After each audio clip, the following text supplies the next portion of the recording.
Greetings all. First, let's start by adding a style sheet and then some navigation to this basic web page that we've created.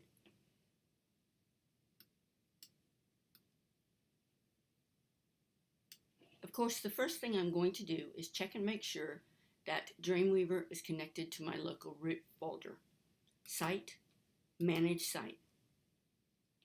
And I see that I am connected to my local root folder, which I have named in this case Web 000. I'm going to click Save and Proceed. Done.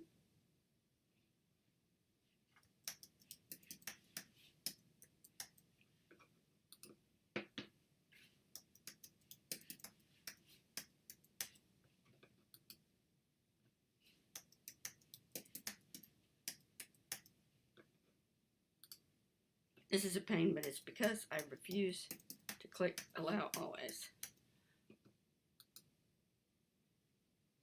Okay, now the first thing I want to do is connect a style sheet that already has a few styles in place just to get us started. So there's several ways that I can do this. The easiest way is to allow Dreamweaver to help me. So I'm going to right click anywhere in my code. I'm going to select Attach Style Sheet. And my style sheet is already located inside my Demo Fun folder. So let me locate my Demo Fun folder. And there's my demo.css style sheet. I'm going to click Open. I'm going to confirm that I've selected the correct file. I'm going to make sure to add this as a link. And I'm going to click OK. And as you can see, I've already got a couple of styles added to my demo CSS style sheet. Let's take a look at it. After I File, Save All, I'm going to click on the name of the style sheet so I can easily go back and forth between the two. Now, you see there are a couple things that I've done already. I've zeroed out the margin and the padding, and in this case, because of the way I've applied this, it's unnecessary to put any type of a text after the zero. It's understood that 0 is 0 regardless. I want to add one more thing into my global style, so that I don't have to worry about the box model.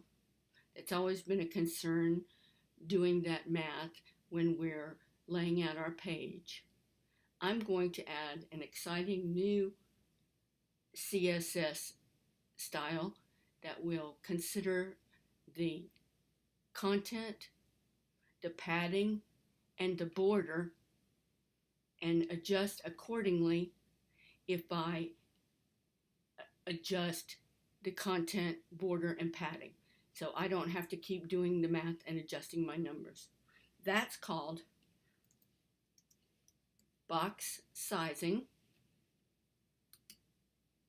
And we are going to select the border box option.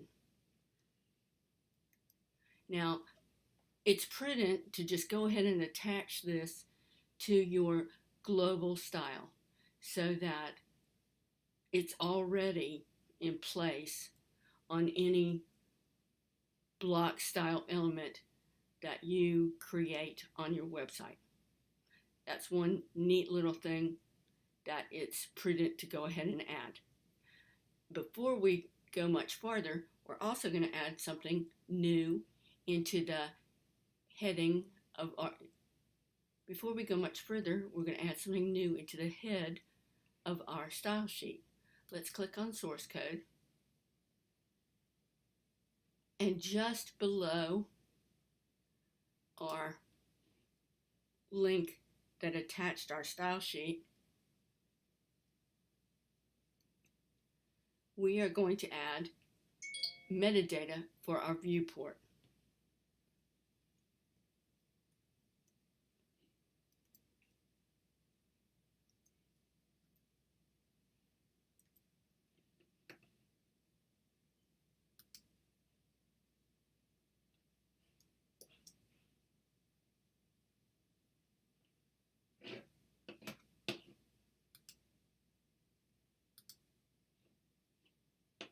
Now, you may want to create a snippet for this, and we'll go over snippets in another video, because it's not going to prompt you for all of it.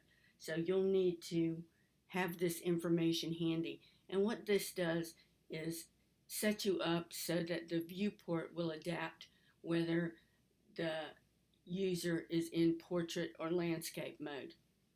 You'll make other changes as you go along, making your site responsive, but this establishes the feeling of responsiveness on your page. So when we type meta, we'll be prompted for several things, and we want to select name. And inside that name, we're going to select viewport. And then the next thing we're going to select is content. And inside content, we're going to type width equals device minus width. All lowercase, no spaces, and no quotes.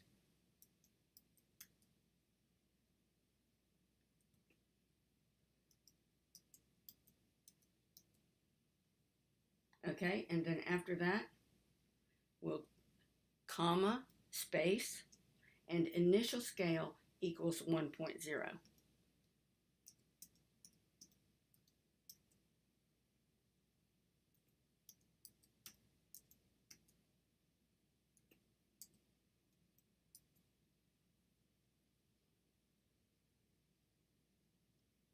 And with that, you've completed adding that simple metadata tag.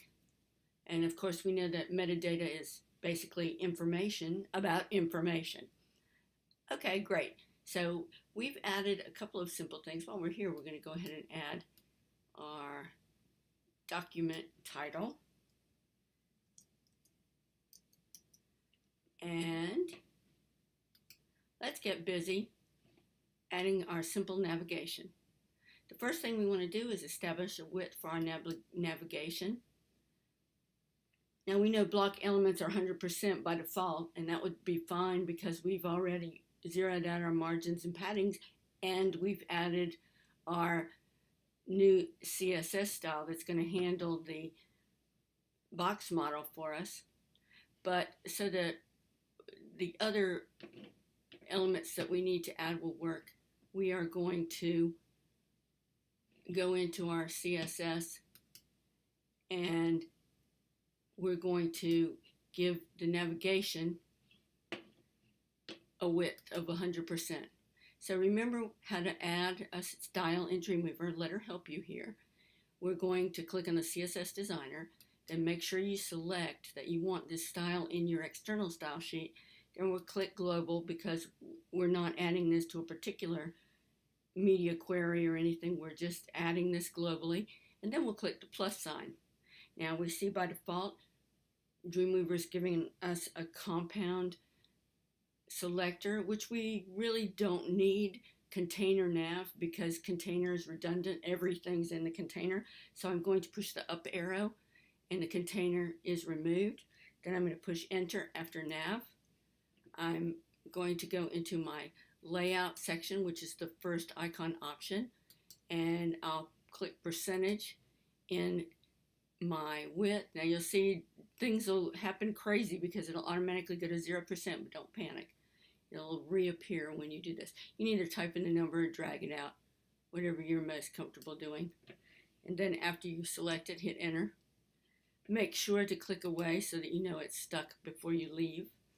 Okay, now the next thing we're going to do is we'll click on our first link element. Of course, we're going to add this to all the links, but one is the same as the other. So let's begin by making a compound selector for that. Again, I'm going to click Demo, Global, and the plus sign in Selectors. Now this time I have exactly the selector that I want, nav ULLI. I'm going to hit Enter. And by default, a block element totally fills the space where it is. So at this point, you can see represented in the live view that each one of these LI elements goes all the way across the page. Well, that won't do if we want horizontal navigation. Don't forget to give width that fits across the page. Now, technically, because of the new helper that we added in our CSS, we can make this easy and make it 20%, because 20 times 5 equals 100. Let's go ahead and do that. I'm not planning on adding any padding, so we're going to go ahead and make the width of each of these list elements 20%. When I click that, and they're going to go a little crazy for a moment, then we're going to pull this out to 20%.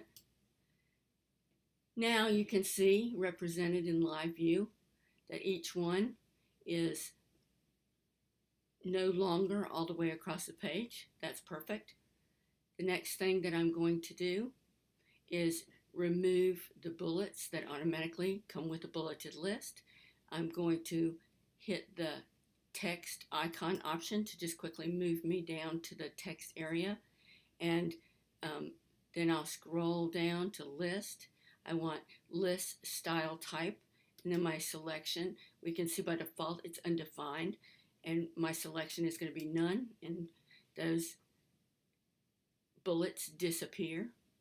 Now there's several ways that several things I can do so that my list elements will go side to side. What I'm going to select to do, if I just chose inline, I might be concerned that like an inline element, I won't be able to add margin and padding, which of course I want to do. So I'm going to use display inline block instead of floating. Floating was a fine way with complications to create navigation before display inline block was recognized across the board, but now that we can comfortably use display inline block in most browsers, it is the method of choice. So I'm going to select display, and then I'm going to choose inline block, and I'll notice right away that my elements go across the page. Now here I can see that in this mode they don't quite fit all the way across, and I would like for them to do that. So I'm going to come back and I'm going to make the width of each of my elements just a little smaller than that tight fit, which is generally what I do anyway. So if I go down to 18, everything fits just fine, so that they're a little more attractive to look at. I'm going to select my text option again, and I'm going to choose text align center. And last but not least, for the list component, I'm going to give it a background color, and I'm just going to go in and give it the background color of red. And then I can see a little more what I have to play with. There's a little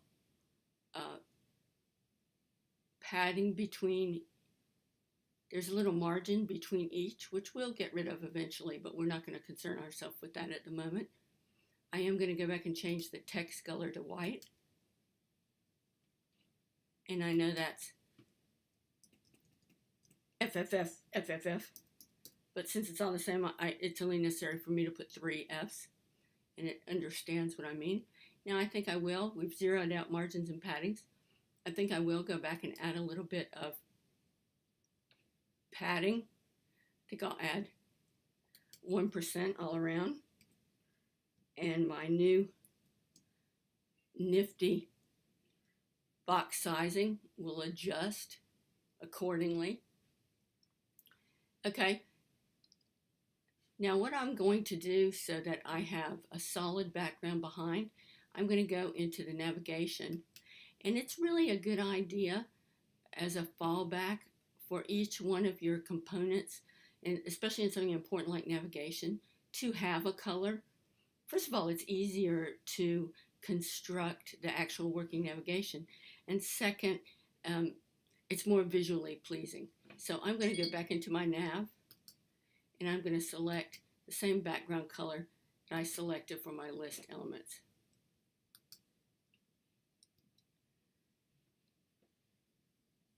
Okay, there we go. And now I have a basic navigation in place. I'm going to go into Files. And what I can do now is save all the pages that I would like to create for my site. And I'm going to do that in this example without a template.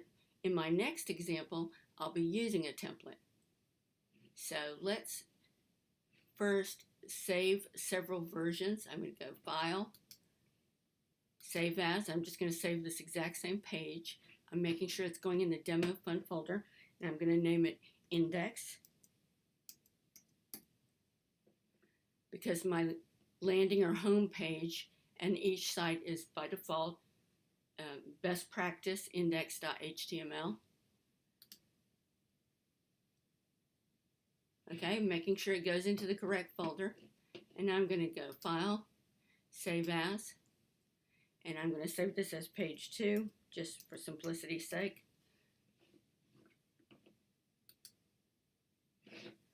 And so on until I have pages 1 through 5.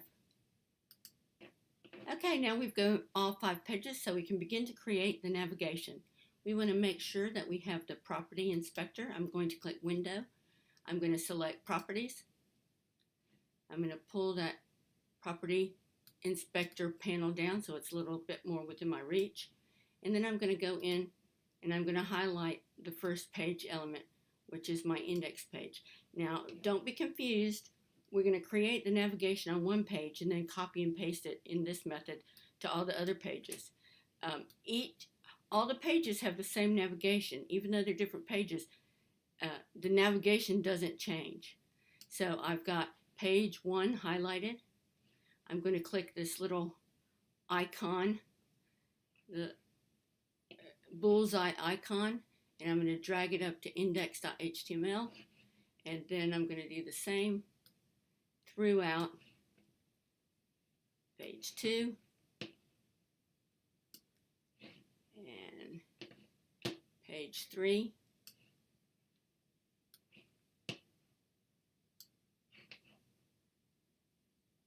and page 4, and last but not least, page 5. Now we'll come back in another lesson and we'll add more attractive navigation.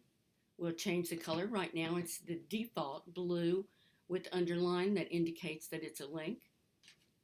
For this basic video, we're going to leave it just like that. We've accomplished a lot. We've created all the pages for our site, and we've given those pages we've given one page working navigation. Now we'll just select the nav through the opening, from the opening to the closing tag, and copy that to the other pages. We can make that easier by clicking anywhere in the code, then clicking the icon above the comment icon called Format Source Code and Apply Source Formatting, and that'll get the other element tags out of the way, so it's easier to select from open to close, copy, and then paste onto the other page. And that's how we're going to get our working navigation for this very simple lesson. We're going to learn some more complex ways to do it, but that's the easy peasy way for right now. We're going to go File, Save All to make sure we've saved everything we've created into this point. And now we're going to click on Demo Fun. We're going to make sure that it's connected to the server, Site Manage Site. Go into Web 000.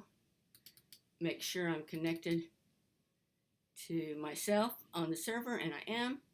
So I can click Save, and Done.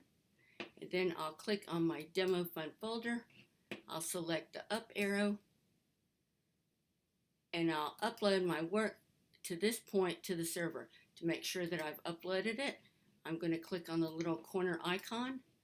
I'm going to click on the little link there, and I'm going to come in and I can see that I have uploaded my Demo Fun folder. If I don't see the dates and times, I can right click on Local Files and I can make sure Modified is checked. That way you can see the times, and that's very helpful. Used to be able by default, but now you have to enable it by right-clicking on local files. That's all for this lesson. See you again in our next mini tutorial.